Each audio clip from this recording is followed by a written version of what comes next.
Hello, hello, my lovelies. This is Katie Allen, host of the Speaking of Inclusion podcast. I'm bringing you just a very short interruption, please, to make an ask of you, if I may. The Speaking of Inclusion podcast is brought to you by me and only me. So I am the editor, the producer, and the marketeer for this platform. And if you think that this is content that is worthy of your time and attention, of sharing, and is some way providing some value in education and hopefully entertainment for you, please consider buying me a coffee. You can head over to buymeacoffee.com/speaking of inclusion, and you can pop me just a few pounds towards the contribution and running of this show. It literally is the cost of buying me a coffee. So without further ado, I will hand you over to, well, me, to introduce our next guest. Thank you.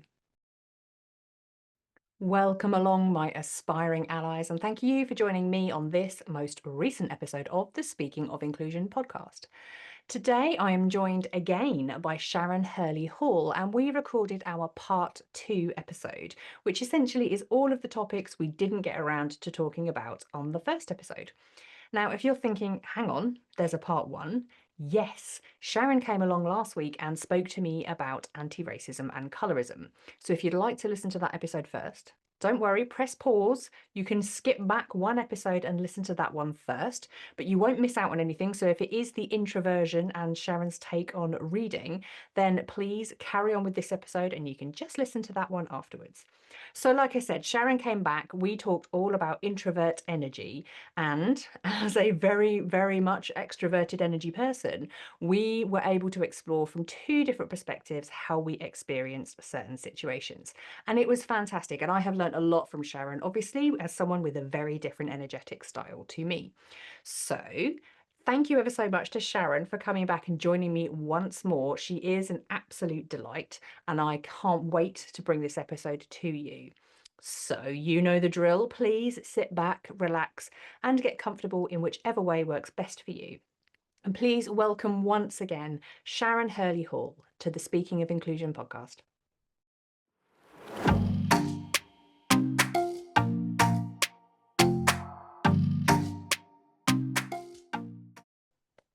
So, Okay. introversion today, I reckon. Oh, yes. Okay, let's talk about introversion. That sounds good. Yeah, this is it. We had so much to talk about the first time around. We ran out of time, so it is a massive opportunity to be able to have you back again, to get onto all of the topics that we never quite got onto before. Beginning with introversion, because I know again this is something that you talk about on your podcast. And in the work that you've done in the past about being an introvert. And I think this is going to be, mostly for me, quite frankly, a fascinating conversation, because for anybody that listens or watches regularly or has indeed had any contact with me, they will know that I am not an introvert. I am on the extroversion spectrum. Me and large groups of people is my happy, sweet, energetic space. Oh my God. Yeah. So this is going Yeah, to be a great no, no. conversation. You're It is, you're it is. literally recoiling away from the screen like, no, don't make me do it. So, Sharon Hurley Hall, talk to me. Talk to me about introversion. Well, the funny thing about introversion is that I always knew, when I think back, I realized I knew I was introverted, but I didn't have a name for it. Back in the day, they'd say, oh, you're shy, you're quiet, you're this. And I could never explain as a child why I felt the way that I did about certain experiences and spaces, right? So, and I also, just to add to things, I discovered a couple of years ago that I am very likely autistic as well. So there's an intersection there in the kinds of experiences that I find to be a little too much. And it's not to say that one of the things about growing up in the era that I did is that you do what your parents tell you, and you kind of so if you have to go up and you have to speak to people or you have to be in spaces, you learn how to do it even if you're dying inside, right? Yes. So Yes. Learned behavior trumps, doesn't it? Yeah. yeah, so I did, I did some dying inside while I learned to engage with the outside world, but I knew I was always a person that liked quiet spaces, right? I was the person that hung out in the school library. I was, if it had been that kind of era, I'd have been on first name terms with the librarian, right? It wasn't. But shout out to Miss Amy. Awesome. Right? And I spent every lunchtime that I could in there reading books because I loved reading. I've always loved reading, which is a Mm. whole other thing that we could talk about, but let's not get off topic. And so, there were places like, you'd go to supermarkets and they would be either crowded or they'd be noisy. And I would, or we'd go into town and I'd come out with a headache, right? So, but even back then, I didn't know that introversion was what it was. I recognized that there were certain environments that led to certain reactions. Yeah. And, it was much, much later that I discovered this. And, I went through a phase of people thinking I was a bit antisocial because, of course, I didn't want to go into certain spaces. Um, you know, it was just, I think, discovering that there was a thing called introversion, which I discovered quite late in life, actually. I can't remember exactly when, but I was probably already in my late 40s or early 50s. Okay. Okay, right? Because, as I said, people never used to talk about it. They certainly weren't talking about it in the Caribbean where I grew up. And even when I was working in England, um, it was like I would feel like there was something wrong with me for not wanting to socialize, right? It's like I could always find a reason not to socialize, Hmm. right? Always, always, always. I would go to places, busy places, and I would feel drained. And I worked as a journalist, right? I worked as a journalist in London for a little while. And so they'd have these do's where people launch their annual reports, and you'd have to go into this big room with, the drill, right? With like 50 people in there and speeches and lights and all this kind. I would go and I would do my job, and I did my job very well, but I would be exhausted afterwards. And so it was only when I learned the language of introversion, and I can't remember when I did my first personality test. Now, of course, personality tests are a little bit rigged and a little bit racist, right? But still, it was helpful for me to say, oh, INFJ on the Myers-Briggs scale. That makes so much sense. And then I had I had language to talk about the person that I had always been. Yeah. And that was a light bulb moment. I cannot actually remember at this stage when that happened, but I want to say sometime within the last 15 years. Mm. Yeah, And it's fascinating, isn't it? And it actually it's similarly through the type Myers-Briggs type things that I yeah, learned about my kind of, we call them sort of personality types, don't we? But I mean, yeah, like you just said it, they're sometimes helpful in opening up conversations about how we experience things differently from each other. But yeah. the idea of literally putting people into boxes is but it's Yeah, rubbish, isn't it, really? But there were so yeah. many things that you said there. I was making some notes furiously about bits that stood out to me because, even in all of that, like you started off talking about how it being labeled as things like shy Hmm. or, I can't remember what another term that you use, but it's almost Antisocial. thank you, that was the one. And Yeah, they're always kind of seen with a bit of a negative shine, aren't they? There's all yeah, in society we do tend to find kind of charismatic, over the top people generally fit into society's norms, and I'm doing quote unquote yeah. these things, quote air quotes for people that are Equal. listening, fit into society's norms more easily because that's the way life has been designed, isn't it? We're supposed to go on and show off at those big parties and put our best foot forward and all this other jazz. Oh, And for some people that's really easy, and for other people like you are literally feeling yeah, like you're dying inside. And you talked still about energy levels, and yeah. that's something I've heard about, other people talk about how actually it's not that people can't do it, it's just it takes so much energy to show up at the same level of So, energy. yes, I have discovered, right, I am not at all antisocial. I'm selectively social. That's Oh, what I love am. that. Selectively social. I have good friends with whom I hang out. I'm great in one-to-one conversations. I'm okay in small groups. The larger the group, the quicker my energy is likely to drain. Like I go to parties, all my friends are turning 60 this year. I've been to more parties than you can count. But, you know, if they say let's have a private party on a Friday night, and then let's go and do something on a Saturday night and a Sunday night, well, I've got to pick one. I Yeah. have got to pick one, right? I Yeah. cannot do all of them. And I've learned that the hard way, because there was a point, as you said, to your point, Katie, about this being so negative, is that people would say, um, you're antisocial, you're not turning up, you're not doing that, or, in a work setting, you're not a team player because you don't want to hang out and go for company drinks and all this kind of thing. It's like, Yeah. do I ever want to go for company drinks? Probably not, right? I don't know you like that. Yeah. Right? And so I think, the last several years have been about recognizing what gives me energy and what drains it, and being selective about where I spend my time. And, Yeah. that doesn't mean that I never do things that drain my energy. I mean, if you had asked me 10 years ago whether I would be, you know, regularly appearing on people's podcasts, I would have said absolutely not. If you had asked me if I would be co-hosting a podcast of my own, I would say absolutely not. None of those things were on my radar because they sounded quite horrendous, really. And yet I enjoy them because, a Yeah. podcast is usually a one-to-one conversation. Sometimes it's two or three people, depending. I can do that. I can Yeah. do that, you know.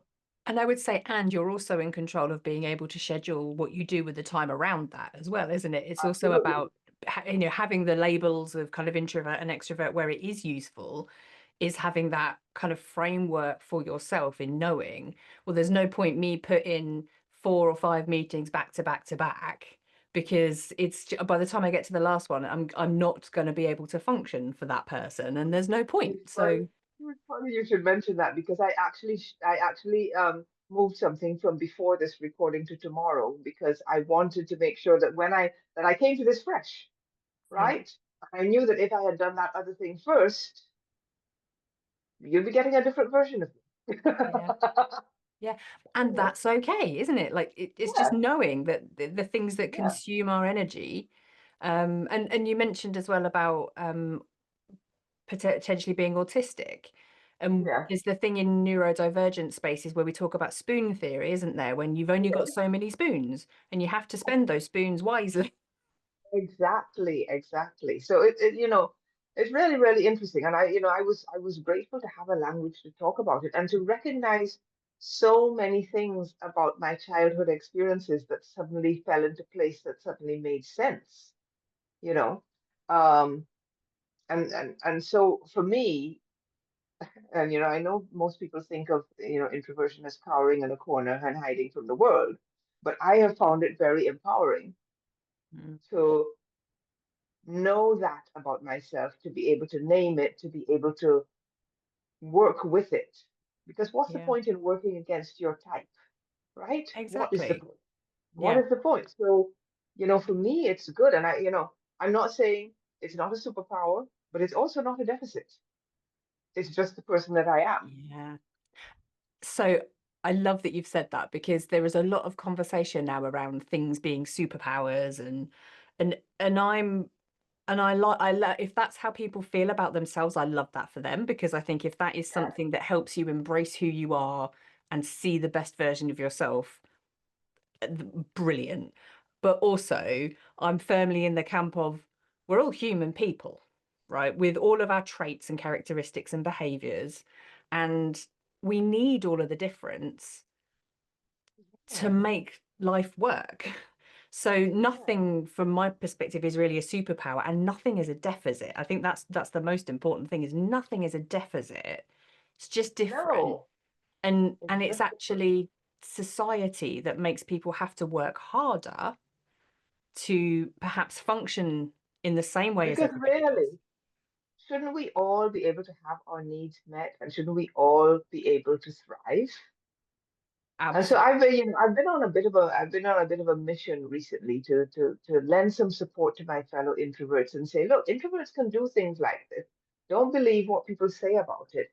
Don't let people make you feel bad about being introverted. It doesn't mean that you can't be a leader in your sphere. It doesn't mean that you can't show up and speak. It doesn't mean that you can't write. It doesn't mean that you can't publish. It doesn't mean that you can't. There are lots of ways to share your voice that don't require you to drain your energy, right? Absolutely. Lots of And conversely, I know some incredibly engaging and charismatic extroverts who, quite frankly, are a lot of noise and a lot of wind and not a lot of anything going on underneath. Because we have been taught that actually if we show up in a certain way, people just assume you're competent. If you show up yes. with enough confidence and external energy, people assume you know what's going on. Whereas, whereas if you show up but you're quiet, and I think we talked about this last time as well, is there's showing up quiet, there's showing up black and quiet, there's showing up black and woman and quiet. There's like right the Yeah, layers, right?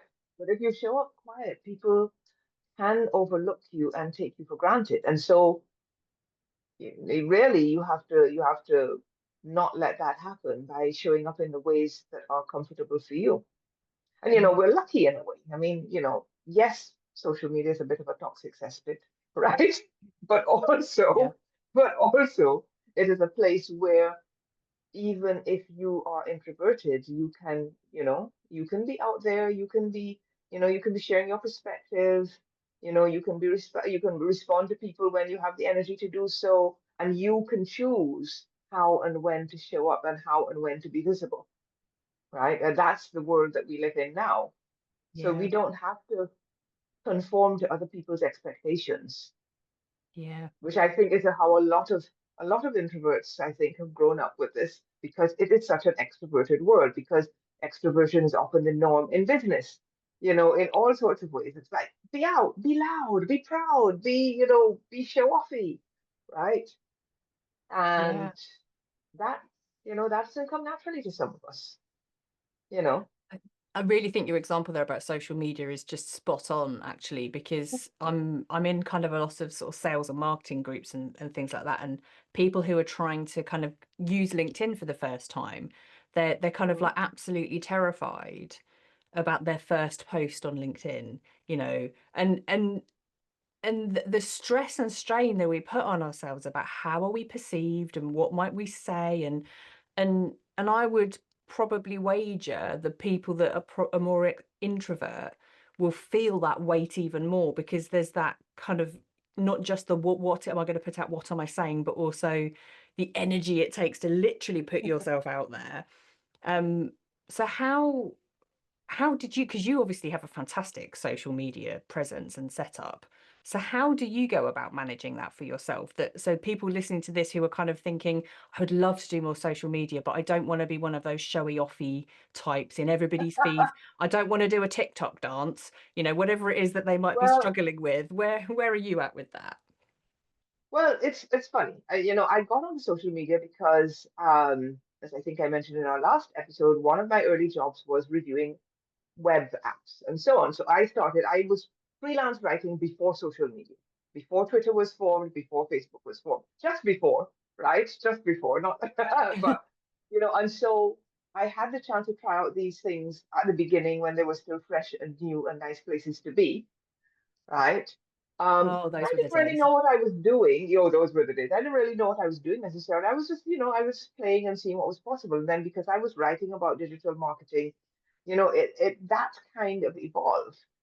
But I also, one of the things I realized for myself is that it takes a lot of energy to be everywhere.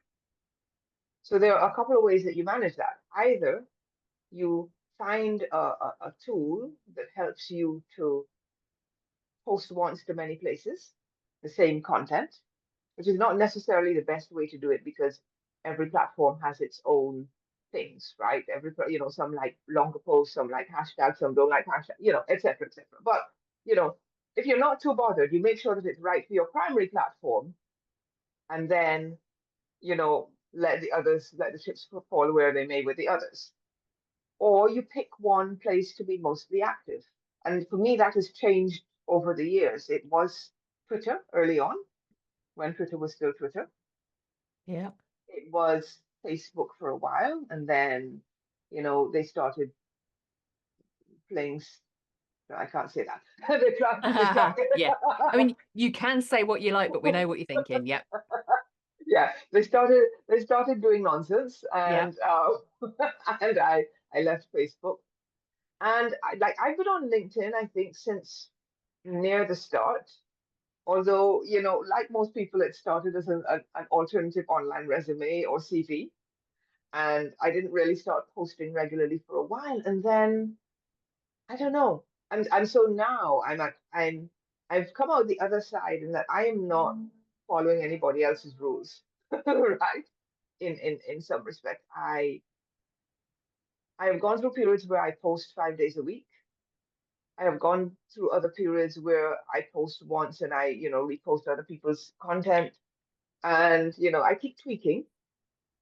I wouldn't say, and I think for introverts, it's important to figure out what works best for you with your energy levels, right? Because it's not enough to just drop a post, ideally. You want to Mm. be responsive. You want to be in the conversation. You want to talk to people. That's how you get the best out of it. That's how you end up doing things like this, right? Exactly. So, so then you have to think is, do I have the energy? If my post happened to go viral, which you never know, right? Do I actually have the energy to respond to 200 comments, Yeah. right? Yeah. And so, you know, I would always say start small, right?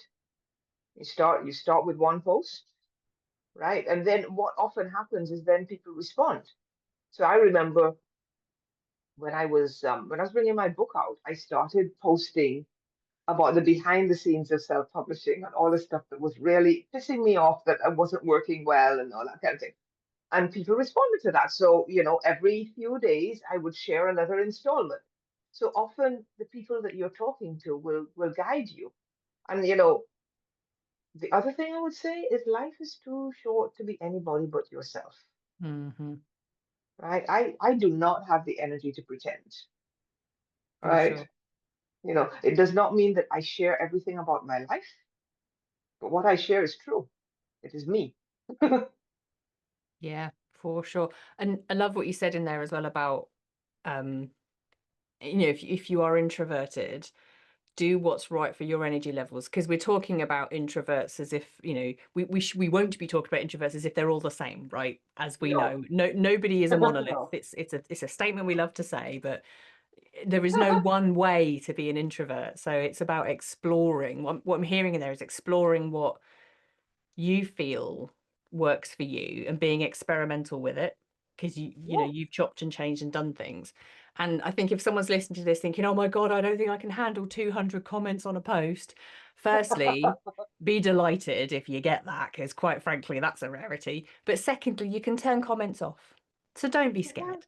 Don't be You scared. can. There's always an You option. can. I mean, there's so many options, and you get to choose.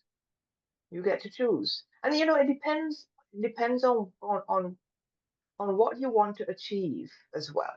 Hmm. You know, again, you can be selectively social online just as you can offline, right? Yeah. The other thing that I do outside of social media, I'm not doing a very good job at the moment, I have to admit, because I was away for a few days and then I stacked a few things in, right? Which don't do that, folks. Introverted folks do not do that. But, but I manage my calendar. I try not to give myself too many things to do in a day. I have blocked out a day a week where I take no calls. I have blocked out a week every quarter where I take no calls, you know, and then it's up to Yeah. me if I choose to. So, for Yes. example, I signed up for a course and they have a training session on one of my no call days. I can decide to be replay or I can decide to attend. But the point is that the power to make that decision is in my hands. Hmm. And I don't think as introverts that we should feel that we have to comply with anybody else's norms. We Yeah. should figure out what works for us and use the places, the ways of showing up that where we are strong. We're often deep thinkers. Many introverts are good writers, right? So maybe you contribute to that team meeting by sending a really good email. Maybe, maybe you circulate a document with your thoughts. Mhm. Maybe you get some one-on-one time with the person leading the meeting so that you can have that one-on-one conversation and share your thoughts that way. You know, I think there are lots of ways that you can do this. Um, some of which I wish I had known when I was still working. Yeah, for sure. But You this know, is what's interesting about it, though, isn't there? And I like, when you were even talking about social media, but I think it extrapolates out completely, which is like screw the rules, really, because the rules that are imposed just seem to be everybody else's opinions about what works best, right? And if yes. it doesn't work for you, it doesn't work for you. That's okay. Like, take a bit of Yeah. time and experiment and do something else. And I would add, given that I know that a lot of the listeners and our viewers will be HR based people, it's also then about thinking, well, if we're creating the types of workplaces where we want people to be successful, how are we creating space for Mm. people to experiment with that rather than trying to make people fit into the boxes just because that's what Okay. works? Can I say on that point, Please. open plan offices are horrendous for introverts or for any, and often, sometimes for neurodivergent folks, as well, right? There is just too much going on. There's bright lights, there's other people talking, there's phones ringing, there's all sorts of things. And it's like, how are you supposed to focus on the work you have to do? For the love of everything, please provide some quiet rooms Yeah. for your neurodivergent and introverted people so Yep. that they can just go off there and they can get their work done in a quiet space.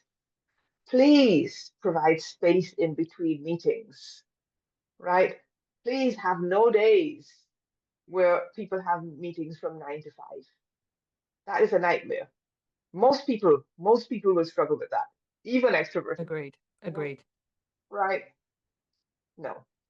Because let's face it, if there's no time to think in between any of the meetings, nobody's getting anything done anyway. Yeah, So why are you yeah. having so many meetings? Like no one's doing anything. Let's focus on the human in human resources. Let's focus on the human, Yeah. right? For sure, for sure. And it is interesting Yeah. you talking about open plan offices there because I'm one of those really annoying people that if I have to work in an open plan office, I become chatty Cathy. Like I'm gonna be annoying you.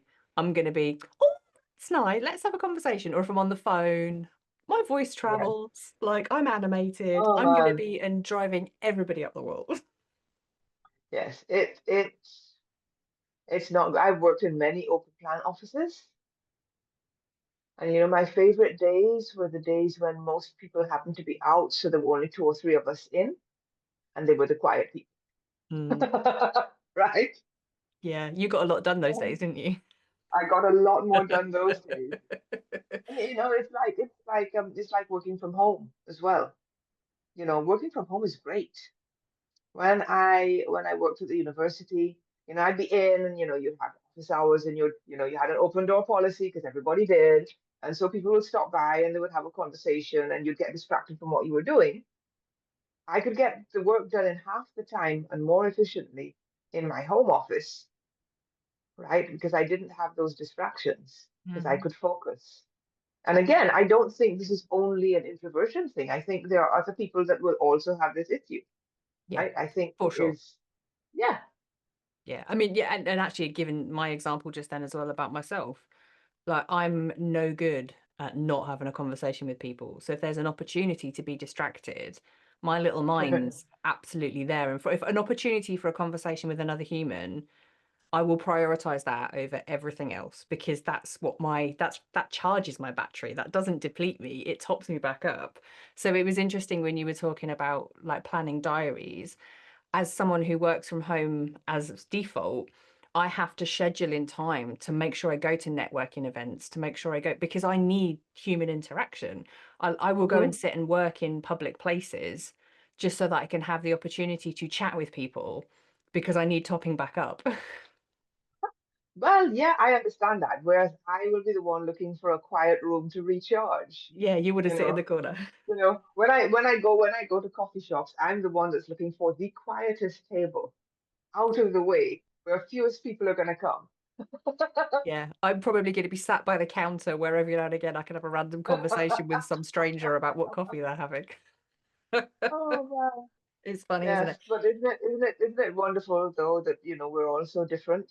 Yeah. But that's the beauty, that's the beauty of it, isn't it? And I think that's what's important is that nobody is the same because I would say I'm definitely kind of on an extreme end of extroversion, and it's all a spectrum, isn't it? So, some people are more, Yeah, some people are less, and there's no right or wrong in any of this. It just is. And it's about how are we yeah, making sure like you said, everybody's needs are met. And yeah, something I've noticed actually that's been quite popular of recent in the conferences that I go to, more and more conferences are having quiet rooms now, which is a delight yeah. to see because not everybody wants to be in the buzz of all of the conference. Sometimes people want to decompress, want to take a minute. Conferences. I remember I was I think I went on a team retreat. I had briefly had a job with a company during my freelance years, and we had a team retreat. And they asked about, who wanted to share a room. I said, no, I need my own room because I'm going to need to be able to retreat to that space without having to think about anybody else. So, while people are heading to the games room after lunch, I'm heading up to my room for half an hour to myself, you know. And, you can create this space, you can go to the bathroom if it's not too hideous, right? Yeah. There are all sorts of ways that as introverts, we can create spaces for ourselves. And, even at holidays, because, holidays with family members can be trying for a number of reasons, not necessarily with close family, but, maybe with extended family, but also sometimes with close family. It's like because there's noise, there's chatter, there's all sorts of things going on, and Mhm. and there's a lot, and that's even if you get along with people, right? Right. Yes. Yeah. I was going to say, then there's all of So the you family politics that comes with it. So, you need a way to retreat, you know. Maybe it's taking a walk after the family meal. Maybe, I don't know what it is, but Mm. I find it's useful to plan those things, to look for those spaces. Where is a space that I can go for 5 minutes to myself if I need it, if I'm attending a conference, if Yeah. I'm in an office, whatever it happens to be, you Mm. know, definitely have to look at those things. Yeah. And what would you say about the importance of articulating what we need to people around us as well? Because I know for sure, so my partner, he is definitely an introvert. And you wouldn't think it when anybody who has ever seen him in a networking space would put their house on the fact that he's an extrovert and he is not. So I Yeah. know that when he comes away from those kind of events or things, me at him is not so for the for the purposes of anyone who didn't see what I did there, I was mimicking my baby bird like chirpiness, which will follow any kind of big event because I'm always upbeat and wanting more conversation. I know full well to put a lid on it because it's going to Hmm. do nothing for him but get him tetchy with me. And Yes, that's I'm okay. sure. So it's okay, and it's about not taking it personally Yeah, and like knowing that he's articulated, I just need you to shut up for a minute because I need time for myself. And that's all yeah, right. yeah, yeah, yeah. And so I think it is important. You do have to advocate for yourself. You do have to talk about what you need. You do need to recognize what you need so that you can then tell people what it is. I mean, there's so many things going on. Mm. Sorry, I have I have a tropical emergency. Oh, A tropical emergency. I need to close the window. okay. Otherwise, everything in the room is going to get soaked. Do that. Definitely go, definitely see to your tropical emergency. Oh, I So am this is one of the absolutely going perils. for it. I may well edit a little bit of that out, but as a rule, I don't edit. But I'm just for Yeah, context for people. So Sharon, you are in Barbados. I am You are indeed. currently experiencing some tropical weather. Yes, a little downpour, and it's very windy. So, you know, when it rains in the tropics, it really rains. It's really wet rain. Really, really wet rain. It is Not like the really, rubbish really that we wet get rain. in the UK that's drizzle No, that gently not the soaks drizzle. into. No, the big, big drops that really soak Right. everything they come into contact with. And so I heard the rain. You always take a bit of a chance. Right? I heard the rain and I thought, is this going to just pass? And then I could feel it getting heavier. And I thought to myself, if I don't close that, everything that is over on that table is going to get absolutely drenched. Yeah, Not good. So, fair enough. So there we go. So that's what is currently happening on Wednesday, the 6th of August in Barbados. Chucking it down. chucking it down, yes. Oh, now the room is like a sauna. Yes, Yeah, that's okay, the where next were thing we? to deal with. So we're going to watch, anyone who's watching this on YouTube is now going to watch Sharon slowly roast. Oh, bless Oh you. my God. Well, hopefully, A, it will blow over quickly, or B, I won't take up too much more of your time after this because I don't want you to have some sort of medicalized sauna related emergency. Oh, it'll be fine. It'll be fine. Oh, Oh, bless where you. were we? Where Where were were we we? indeed? Where were we? Gosh, we were talking about advocating for yourself. Advocating for yourself. Yes. So you need to recognize what your needs are. And you get to know this over time, obviously. I mean, it's not as simple as, here are the four letters that represent my personality type. So which of these things are actually true for me and which are not? Which of these are true sometimes and which are not? Because they're ambiverts as well, of course, who Hmm. waver between the two, right?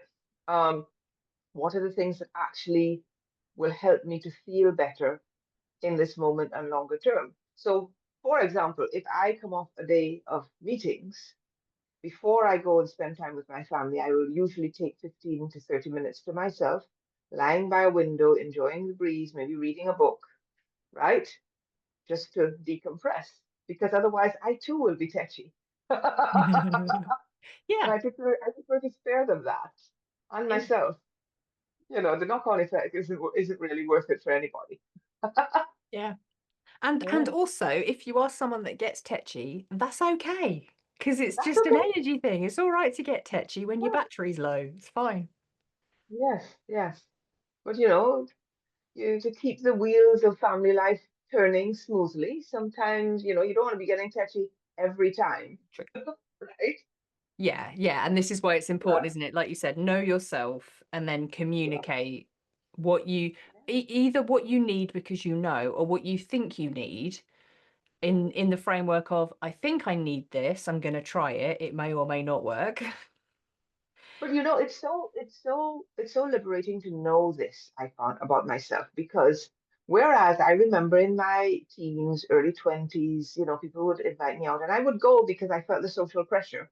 And then I'd come back and feel horrible, right? Not that I didn't enjoy the thing. This is the weird thing.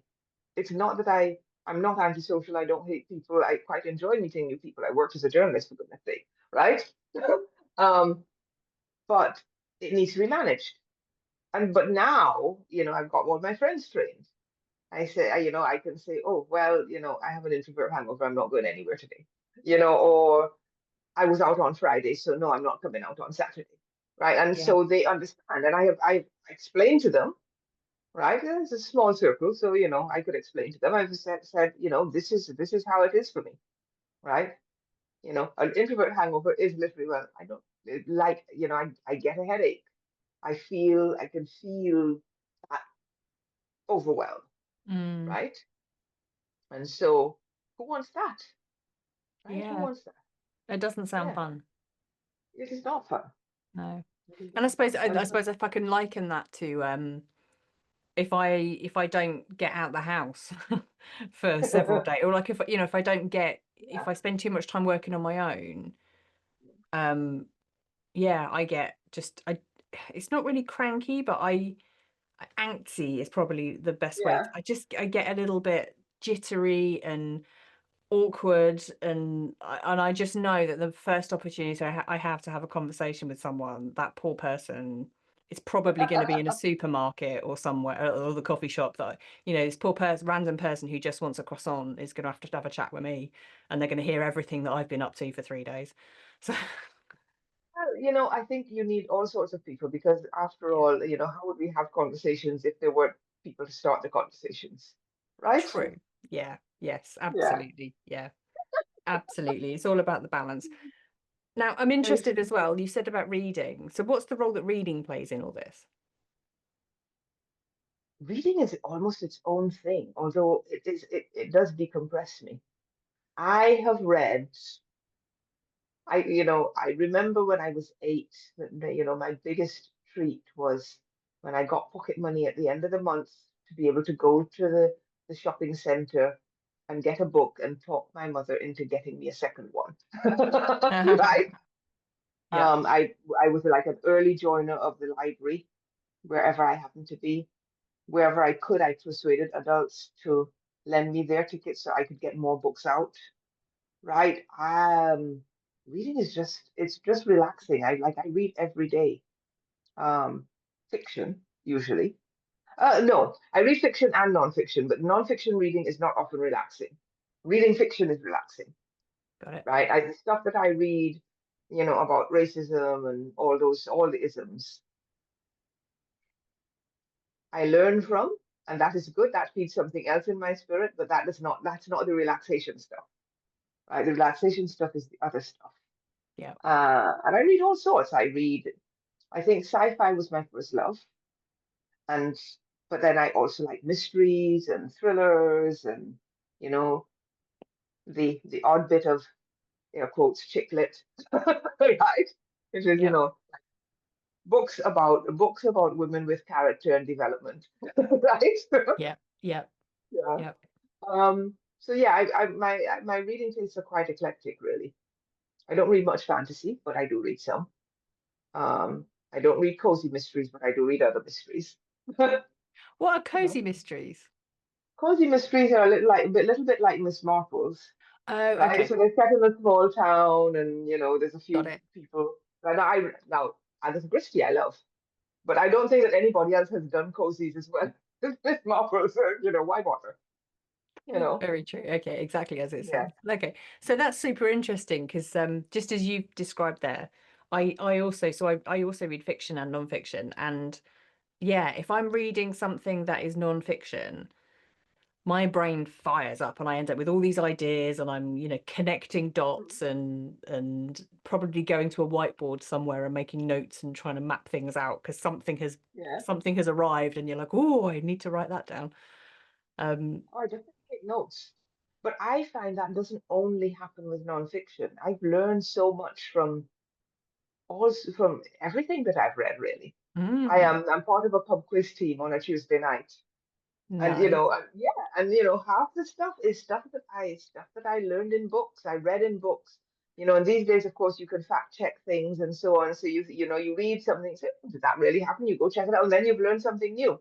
So even in reading fiction, it's a learning experience. But yeah, reading is life, man, for me. Yeah, yeah, yeah. I can't imagine not doing it.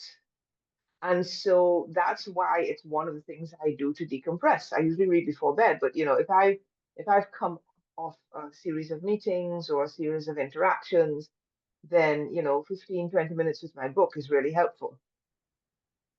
I just transport myself into a different world, and I don't know, I guess it's very soothing. Mm. I never really thought about before, but it is. And do audiobooks have the same effect? No, they don't. I There was such a I had sad face that went with that. No, no.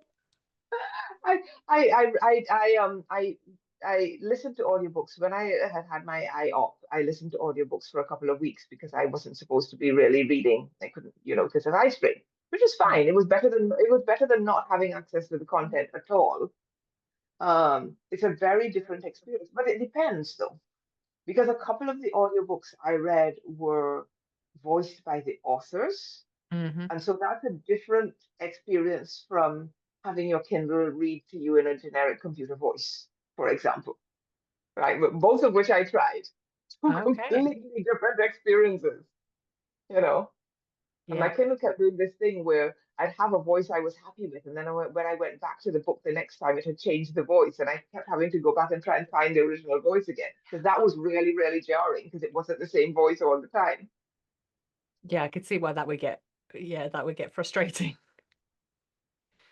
Okay, Oh so my God. so that's Yeah. that's that's a super interesting take. And actually, I very much enjoy audiobooks when they're read by the author, especially for Mm, non-fiction ones.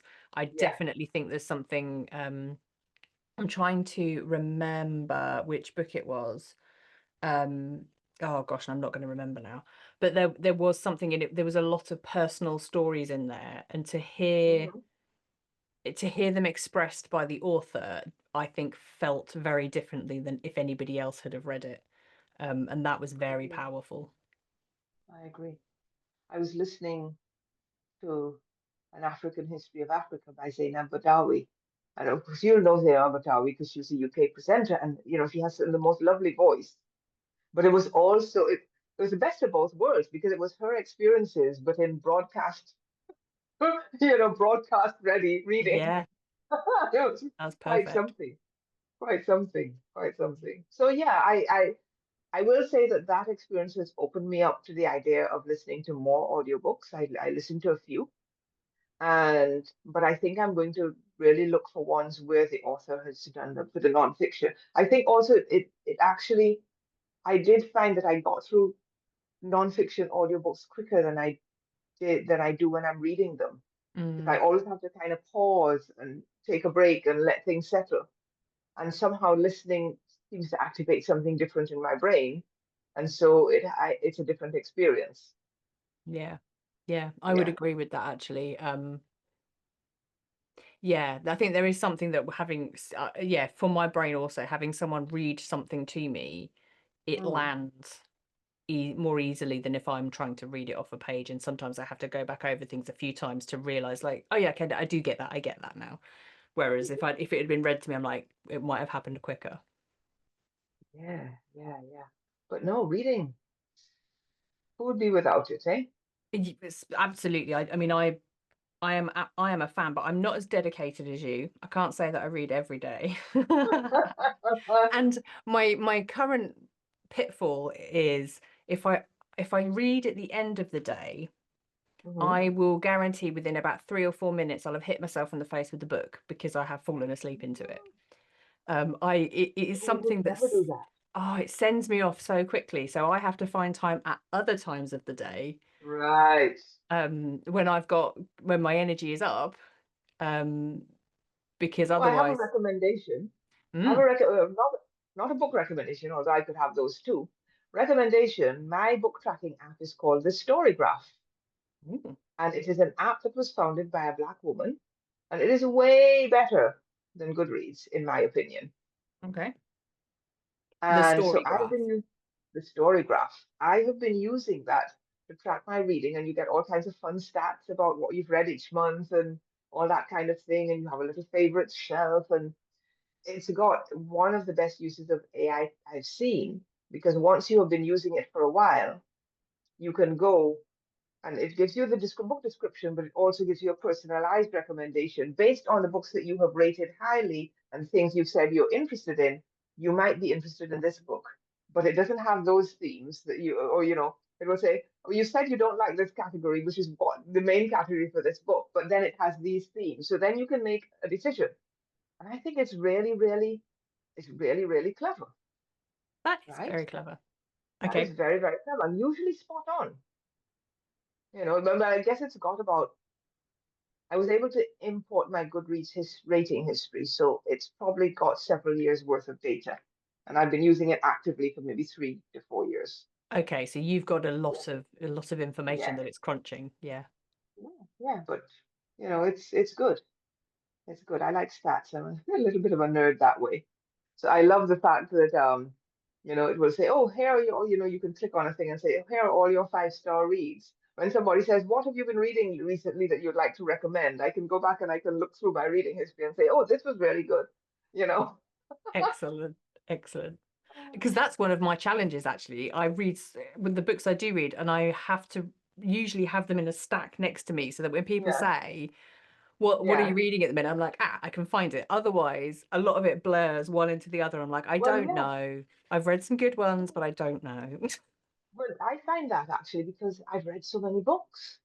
How do you pick out one book from a genre that stands out, one or two books over your entire reading life? Yeah. right? Or even the last year. I mean, I've probably read more than 100 books this year already. Crikey. I need to catch up with you because I've just still got a pile that I keep buying and Mm. not reading. Yeah, yeah, I still have a few. I have a non-fiction pile. I've got a few in that pile at the moment that I'm working my way through slowly. But in the meantime, fiction's going very well. Good Yeah. work. So, what's one fiction recommendation that you can give people listening and viewing right now? Oh, I enjoyed Babel or Babel, depending on your pronunciation, by R.F. Kuang.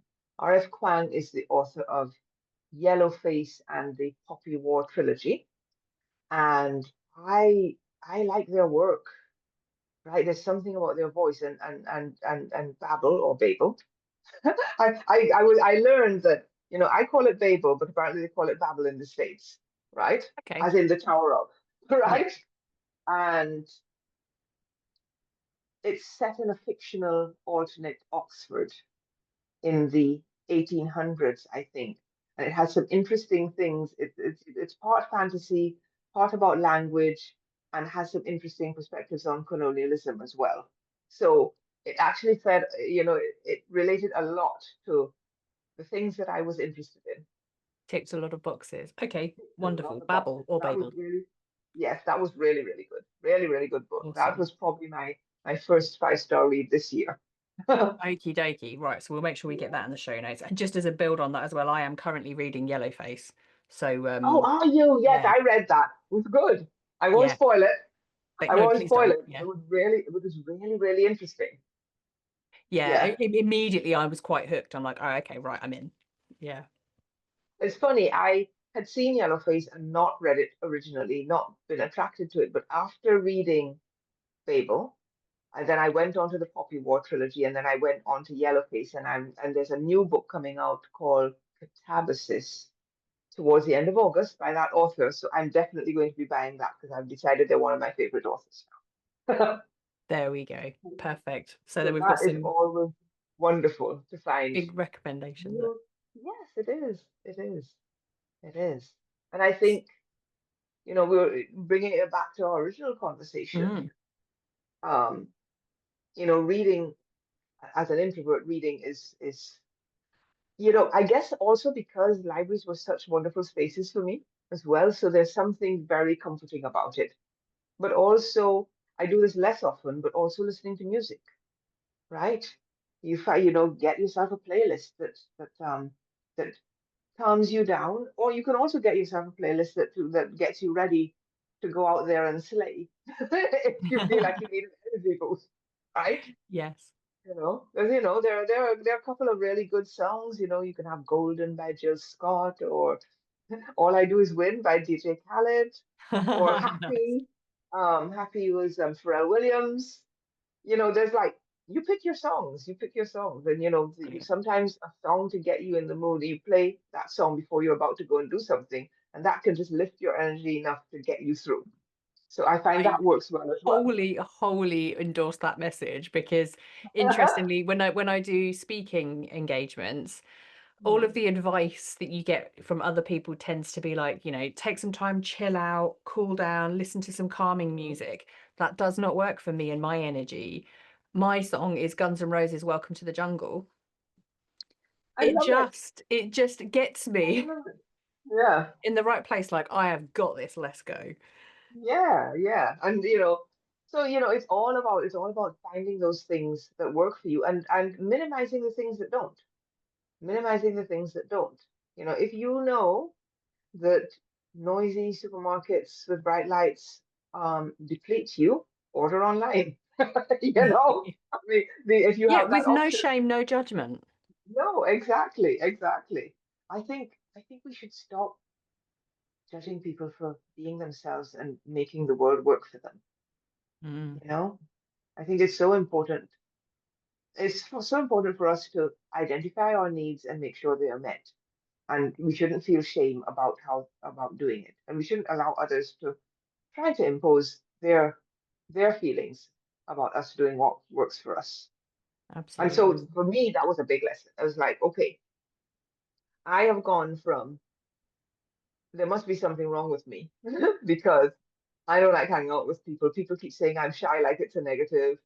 People are saying I'm antisocial like it's a negative to, oh, I'm introverted. So that's why those things have happened. But I'm still going to force myself to fit into these norms. I'm an introvert, but I'm going to really, just really exert myself beyond the bounds of what is humanly possible for me just to fit in. And then moving to, I'm an introvert. I don't need to live like this, right? I can do what works for me. I can say, no, I'm not coming out. No, I'm not doing that. Oh my God, that sounds like absolute hell. But Yeah. I've been known to say to friends, right? Yeah. You know, and say, and then we all laugh about it, and they go to their thing, and I curl up with my book, and so it's been a multi-decade trajectory Mm. in getting to this point where it's like, yeah, I'm introverted, so what? Make something Yeah. of it, why don't you? Yeah. And in the example you gave there, everybody gets what they need, right? Yeah, yeah, We know what you need, state what you need, and yeah, be unapologetic about what you need. exactly, exactly. I think it's so, so important to do that. Mm.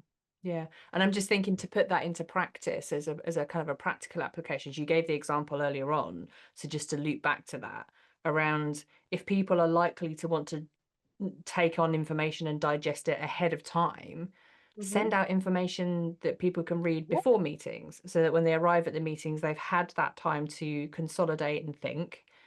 And then know full well that if you've got people like me who do their thinking out loud, they won't read it hmm. in advance for sure. They will turn up, they will narrate their thoughts live in real time. And Laugh that's about okay it. too. It is, and make space in the workplace for people to engage in different ways. So you send out your things in advance, let people respond to it.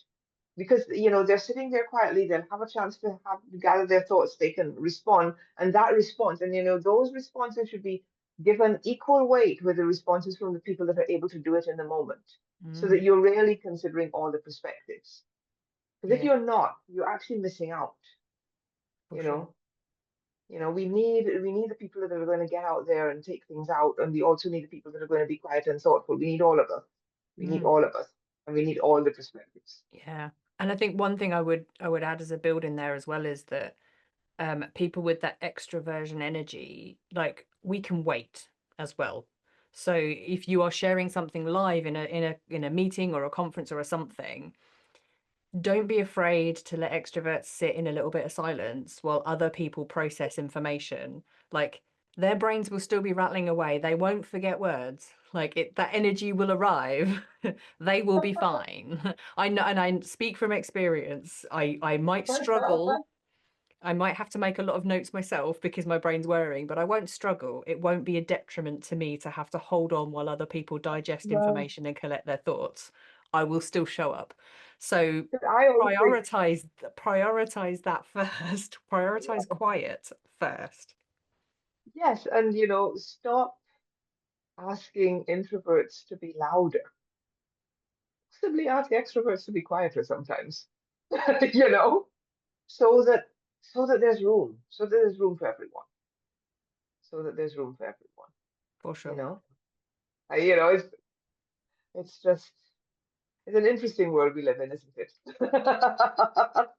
But I Absolutely. think that with a little bit more thought and care, that there's room for everyone, for all the perspectives, for everyone to get what they need, and for workplaces and organizations and social settings to benefit from everyone's position and perspective. Yeah. Yeah. Yeah, absolutely. Yeah. And what a fantastic conversation, Sharon. Thank you so much for allowing me to take your time again for a part two to get through all these things that we didn't get through first time. Because I think we've had that amazing kind of circle through of introversion, but through the lens of social media and meeting spaces and workplaces and everything. And it's been really fascinating. And it's been for me just lovely to be able to hear your experiences and overlay that thinking, gosh, we're both so different. and yet both very necessary. Absolutely, absolutely. All of us are necessary. All of us have something that is valuable. We are inherently valuable, and we should be valued as such. Beautiful. That'll be the soundbite quote that goes on my newsletter for sure. I'll take that one. Sharon Hurley Hall, is there anything that you came along to say that you haven't had an opportunity to say? And if you say yes, we're going to have to put a part 3 in. No, please. Well, contrary to popular perception, we introverts do have a lot to say. But I know we have talked anti-racism last time, books, introversion, social media. I mean, I don't know, even music briefly. I don't know what else there is to say. I am just incredibly grateful for the opportunity. It has been such a wonderful and affirming conversation, as our last one was. And I've really enjoyed sharing virtual space with you, Katie. Likewise, you have been an absolute delight. Um, Please, as a reminder, can you just let everybody know where they can get in contact with you if they want to reach out and they want to kind of sign up to your resources and get more Sharon? Right, well, my website is sharonhh.com. My newsletter is antiracismnewsletter.com. And I am active on LinkedIn. My handle is Sharon HH. Perfect. And if this is the first Sharon Hurley Hall episode that you are listening to or watching, and you're thinking, hang on a minute, she talked about an anti-racism newsletter. Why haven't we been talking about anti-racism? We did that already. So go back into the podcast listing, go back an episode and listen to that one afterwards. Sharon Hurley Hall, it has been an absolute delight to have you along on the Speaking of Inclusion podcast again. Thank you so, so much. Thank you too. And thanks everyone for tuning in.